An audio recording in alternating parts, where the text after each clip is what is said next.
মানে সকালটা যে আজকে কিভাবে গেল আমি নিজেও বুঝতে পারলাম না। মানে ব্লগ যে করবো আমার সেটা মাথাতেও আসেনি। একদিকে বাবা একদিকে মা। মানে বাবার একরকম সমস্যা হয়েছে, পেটের সমস্যা। আর মানুষ বয়স হয়ে গেলে পেটের সমস্যা হলে কিরকম হয় বলো, কি আর বলবো, এগুলো ভেঙে চড়ে বলার কিছু নেই। আর মায়েরও হয়েছে গ্যাসের সমস্যা, উল্টি হয়েছে সকাল থেকে অনেকবার, জ্বর জ্বর এসছে হালকা। মা শুয়ে আছে, ঘুমাচ্ছে না। যদি একটু ঘুমাতে পারতো শরীরটা হালকা লাগতো। আর বাবাকে চান টান করিয়ে ফ্রেশ করে দিলাম একদম। জানি না পরে আবার বাবাকে স্নান করাতে হবে কিনা। আর আমি তো ঘরের কাজ তেমন ছাড়তে পারিনি, কোনো রকম বাসি ঘরটাই ঝাড় দিয়েছি। আর রাজু শুয়ে সব বুঝতে পারছে। ও উঠে ঘরটারগুলো পরিষ্কার করলো, বললো মামি ঘর যদি মোছা না হয় থাক, পরে পরিষ্কার করে মোছা হবে, আমি তো আছি। আর আমারও আজকে ডাক্তার দেখাতে যাওয়ার কথা আছে। এত সংকট পরিস্থিতিতে পড়েছি, একবার ভাবছি আমার মাকে ডাকি, দিয়ে আবার ভাবছি মাও তো অসুস্থ, এখানে এসে কি করবে গুছিয়ে কাজ। আবার ভাবছি আমার যাকে ডাকে সে ছোট বাচ্চা নিয়ে তার বাড়িতে অনেক কাজ সুতো টুতো ঝাড়ে। মানে কি বলবো, যাকেই ডাকবো ভাবছি কি তারই তো কাজ আছে সংসারে, তো সে কি করে আসে। তো ওই জন্য আমি আর কাউকেই ডাকিনি, নিজের মতো করে নিজেরা গুছিয়ে নিয়েছি। কোনো অসুবিধা হবে না, মা আগের থেকে অনেকটা সুস্থ আছে।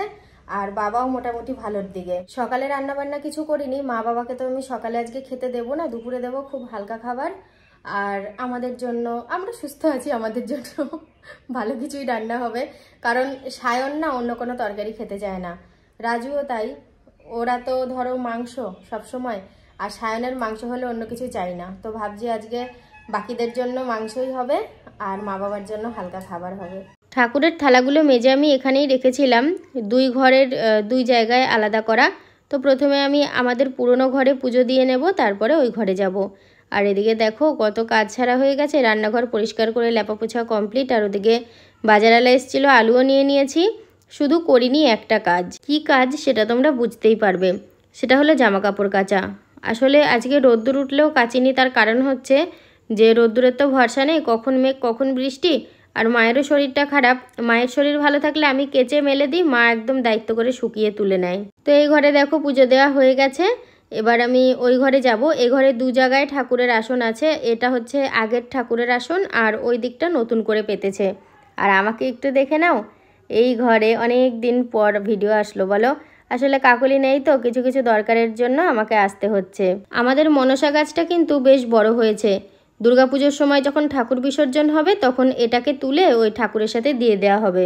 আমাকে বাজারে যেতে বললো একটু মাছ আনতে, আমি হাফ রাস্তা পৌঁছে গেছিলাম, গিয়ে মনে হলো যে আমি টাকা নিয়ে নিই। টাটকা মাছ নেই, মায়ের জন্য বাবার জন্য দেখো আলু আর কাঁচা কলা কাটলাম। শুধু সিদ্ধ সিদ্ধ কি দেবো, যদি একটু টাটকা মাছ দিয়ে পাতলা ঝোল বানিয়ে দিই, মশলা না দেওয়ার মতোই দেবো। হ্যাঁ বুঝতে পেরেছো।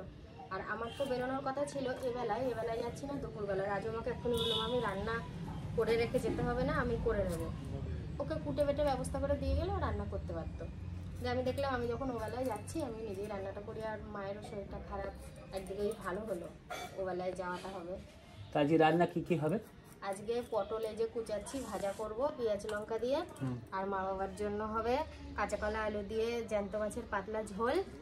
আর সায়ন যেহেতু মাংস ছাড়া খেতে পারে না, কাকলি সেরকম ওকে খাওয়ায় সবসময়, ওই জন্য বাকিদের জন্য মাংস।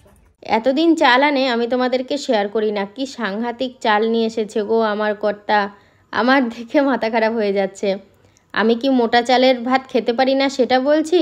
প্রথমত তো এটা মোটা চাল নয়, এটা মানে সরু মিনিকেট চালই। আর সব থেকে বড় কথা হচ্ছে তোমরা যদি আমাকে রেশনের চালের ভাত দাও আমি তাই খাবো।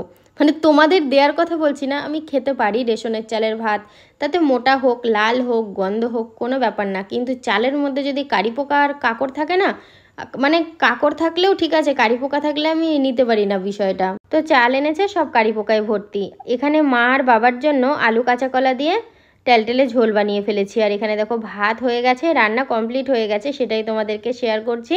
আর রান্নাঘরে মাংস ফুটছে, মানে ওই ভাত তরকারিগুলো নিয়ে গেছি, আর এই তরকারিটা এখনও হচ্ছে, এখনও আরেকটু সিদ্ধ হবে। তো হোক, আমি ঢাকা দিয়ে রাখবো।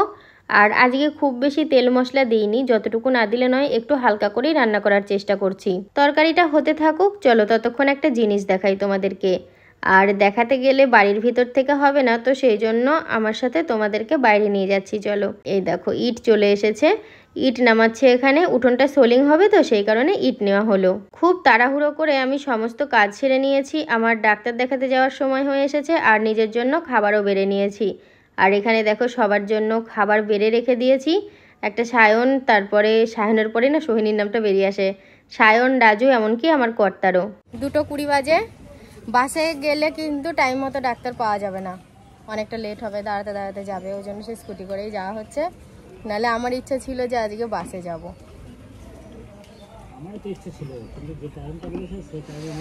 হ্যাঁ, একদম শর্ট টাইম হয়ে গেছে, রান্না বান্না করতে গেলাম না, ওই জন্য। পা রাখতে পারবো? চলো তাহলে। বাড়ি থেকে 5 মিনিট মতো বেরিয়েছি আর বৃষ্টি শুরু হয়ে গেছে। আমরাও দাঁড়িয়ে রয়েছি এক জায়গায়, স্কুটিটা ভিজছে। বৃষ্টির ফোঁটাগুলো দেখেছো কি বড় বড়। আমি একবার মনে মনে ভাবছি বাড়ি চলে যাই। ওকে বললাম, ও তো পাত্তাই দিল না, বলছে দূর বাড়ি কেন যাব, বেরিয়েছি যখন ঠিক ডাক্তার দেখানো হবে। তো সত্যি দেখো, যেই জায়গাটুকুতে দাঁড়িয়েছিলাম সেই জায়গাটুকুতেই বৃষ্টি হচ্ছিল। তারপরে আসতে গিয়ে দেখলাম রাস্তাঘাট সব শুকনো, মানে একদম বৃষ্টি হয়নি। ও আমাদের ওই জায়গাটা পেরিয়ে, নবদ্বীপ পেরিয়ে, যাক ভালো লাগলো। আর এসে পৌঁছে গিয়েছি, ডাক্তারও দেখানো হয়ে গেছে, ওষুধ লিখেছে, এখান থেকে ওষুধ নিয়ে নেওয়া হচ্ছে। আর একটা জিনিস আমার খুব ভালো লাগছে, যে সময়ে আমি পৌঁছে যাব বাড়িতে, কারণ বেরিয়েছি দুপুরের পরে পরে, ডাক্তার দেখানো হয়ে গেল, এখন একদম বিকেল, মানে পরন্ত বিকেলও না, একদম পুরোপুরি বিকেল, দুপুরের পরের টাইমই। ওই তো ঘন্টাখানিকের মধ্যে পৌঁছে গিয়েছি। এখানে ঘন্টাখানিক লাগলো আর যেতে ঘন্টাখানিক, মানে যাতায়াত 3 ঘন্টা। আসার সময় কান দুটো ভর্তি ছিল, এখন কান দুটো খালি। মানে খালি হওয়ার একটা ব্যাপার আছে, কান থেকে গুজি আলগা হয়ে গিয়েছিল। তো একজন বললো, দিদি তোমার কান থেকে কানের খুলে পড়ে যাবে। তো আমি কান থেকে কানের খুলে ব্যাগে ঢুকিয়ে নিয়েছি। তো চলো, দরকার যখন শেষ, তাহলে এখানে তো আর সময় দিয়ে লাভ নেই, বাড়ির দিকে রওনা দিই, যেতেও তো প্রায় ঘন্টাখানিক সময় লাগবে। আমি একটুখানি খেয়েছি, আর এতটা বড়, এর থেকে বড় আছে, এতটা সাইজ, অনেক বড় সাইজ তো। হ্যাঁ।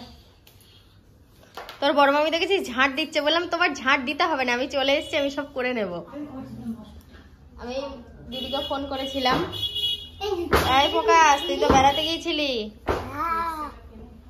হ্যাঁ, তোর সুন্দর বাড়ি নেই তো, ভাল লাগছে? সুন্দর ছাড়া ভাল লাগছে তোর? ঠিক আছে। মাকে সারাদিন তোমাদের সাথে শেয়ার করা হয়নি, মায়ের তো শরীরটা খারাপ, মাও গিয়েছিল ডাক্তারের কাছে মায়ের ছেলের সাথে, তো ওই জন্য এখন এখানে একটু বসে রয়েছে। আর আমি তো আমার যাকে ফোন করে ডেকে নিয়েছিলাম, মা একা থাকবে সেই কারণে, তো দিদিও রয়েছে। আমরা সব বাড়ির মানুষ হয়ে গেছি চেঞ্জ করে। আর দেখো, ইনি মনে হচ্ছেন কি বেড়াতে এসেছে আমাদের বাড়িতে। একেই বলে সন্ধ্যের আড্ডা, তবে চা ছাড়া। চা কে করবে? যে চা বানায় সেই তো নেই, নালে এতক্ষণ বাড়ির সবার অনেকবার চা খাওয়া হয়ে যেত। তাহলে তোমরা বলবে, সাথীদি তুমি কেন করে দিচ্ছ না? আমি যখন ছিলাম না, আমার যা মাকে চা বানিয়ে দিয়েছে। আর মা একবারের বেশি সন্ধ্যেবেলায় খেতে চায় না, দিলে আবার খায়। ওই যে করছি না, দেয়া হচ্ছে না, কি করে খাবে? এখানে অনেকেই রয়েছে, তোমরা দেখতেই পাচ্ছ, এখানে আর নতুন করে পরিচয় করিয়ে দেওয়ার মতো কিছু নেই। বাইরের সোফাটা যে কত দরকারি সেটা আমি খুব ভালো করে বুঝতে পারি। মানে বাইরে থেকে হেঁটে এসেও একটু টুক করে বসে পড়ি, মানে কাছে পিঠে বসার জায়গা থাকলে এটাই হয়, প্রয়োজনে অপ্রয়োজনে বসে পড়ি। কালকে আমি একটা ভুল কাজ করেছি, যেটা ভিডিও দেখতে গিয়ে বুঝতে পেরেছি। সত্যি আমার ওটা করা উচিত হয়নি। তোমরা কমেন্ট করেছো যে দিদি তুমি এটা কেন করলে, এটা করা উচিত হয়নি। সত্যি আমি একমত, আমি এই ভুলটা কি করে করলাম আমি আসলে বুঝতে পারিনি। ওই রান্নাঘরটা যখন নিকাচ্ছিলাম গোবর দিয়ে, তখন আমি উনুনটা ডিঙিয়ে ফেলেছি। উনুন হচ্ছে ব্রহ্মা, একটু পা ঠেকলেই নমস্কার করি, তো সেই জায়গায় আমি উনুনটাকে ডিঙিয়ে ফেলেছি মনের ভুলে। তো এটা আমি খুব খারাপ করে ফেলেছি, নিজে ইতস্ত বোধ হচ্ছে আমার নিজের মনে।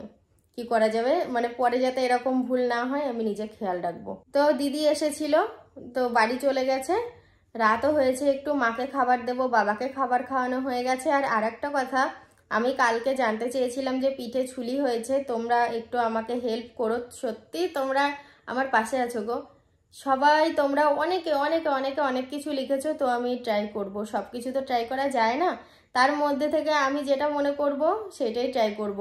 একজন লিখেছে কি আউশ ধানের গোড়া থেকে মাটি, এটা না আমি অনেক আগেও শুনেছিলাম, আউশ ধানের গোড়া থেকে মাটি দিলে হয়। তারপরে অনেকে লোশনের নাম লিখেছে, পাউডারের নাম লিখেছে, তো আমি চেষ্টা করব এটা কমিয়ে ফেলার। আবার অনেকে লিখেছে বর্ষায় ছুলি হয় আবার কমেও যায়, সেরকমটা যদি হয় তো খুবই ভালো হবে। রাত্রিবেলায় জল দেওয়া ভাতের পাশে যদি এরকম ছাতু মাখা থাকে, তাতে তরকারি থাকুক কিংবা অল্প থাকুক কিংবা নাই বা থাকুক, আমার কিন্তু ব্যাপক লাগে, আমার বাড়ির সবারও ভালো লাগে। তো এখন আমি তো আমি এখন ছাতুটা আটা মাখার মতো করে মেখে নেব একটু জল দিয়ে। দেখো ছাদ থেকে কে নামলো, এরকম লুকিয়ে থাকে জানো, কি সাংঘাতিক ব্যাপার স্যাপার। আর টুক করে দেখবে আমি কোথায় ভাত রাখবো। মা কোথায় গেল? এই যা, আমার সাথে তো লুকোচুরি খেলছে, ওই দেখো দেখলাম সিঁড়ি দিয়ে নামলো, এদিক দিয়ে যাচ্ছে এদিক দিয়ে আসছে, সত্যি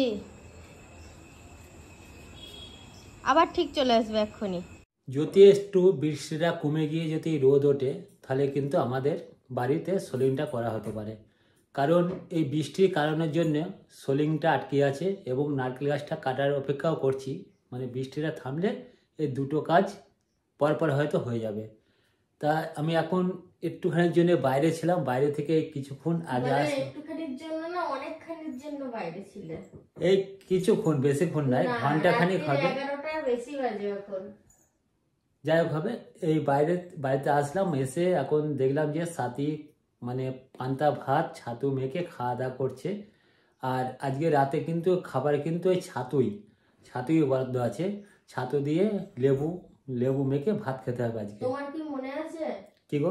গত বছর, আমি জানি না বিষয়টা, গত বছর মনসা পুজোয় তুমি মানত করেছিলে আমার শরীর খারাপ ছিল বলে এবার ও ঠাকুর দিবা।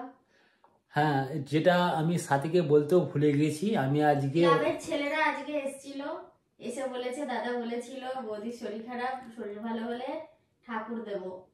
দিয়ে আমি বললাম দেবো, যখন করেছে মানত, যখন করেছে অবশ্যই দেবে। আমিও ক্লাবের ছেলেদের সাথে সন্ধ্যেবেলা দেখা করেছি, দিয়ে বলেছি যেখানে যা তোরা ঠাকুর বায়না করিস সেখানে ঠাকুর বায়না করে আসবি, যে টাকাটা নাই আমি দিয়ে দেবো। ওরা বলেছে ঠিক আছে, বুঝলে। কথাবার্তা সব ফাইনাল হয়ে গেছে। দিয়ে ওরা বললো কিনা যে বাড়িতে 2-3 দিন গিয়েছি, যাওয়ার পরে তোমার সাথে দেখা হয়নি দাদা, তা এখন শিওর হয়ে গেলাম। আল্লাহ ঠিক আছে, তোরা ঠাকুরটা বায়না কর। এই পর্যন্ত কথাবার্তা হয়ে আছে। খাওয়ার পরে যদি কোনো ব্যক্তি থেকে থাকে সেটা হচ্ছে সাথী, মানে খাওয়া হয়ে যাবে কমপ্লিট, আর থাকতে পারবে না, একটু বসে থাকতে পারবে না। কখন ঘুমাবো, কখন করবো, কখন পাখাটা বন্ধ করবো, এই আমি কিন্তু ঘামছি। গেঞ্জিটা যদি খুলে দেখায় বা ভেতরে যে স্যান্টো গেঞ্জিটা আছে আমার পুরো ভিজে গিয়েছে, পাখাও চালাতে দেবে না। তাহলে কি বন্ধুরা, আজকের মতন ভিডিওটা এখানেই শেষ করছি। সবাই ভালো থেকো, সুস্থ থেকো, দেখা হবে নতুন একটা ভিডিওর সাথে। Tata, good night.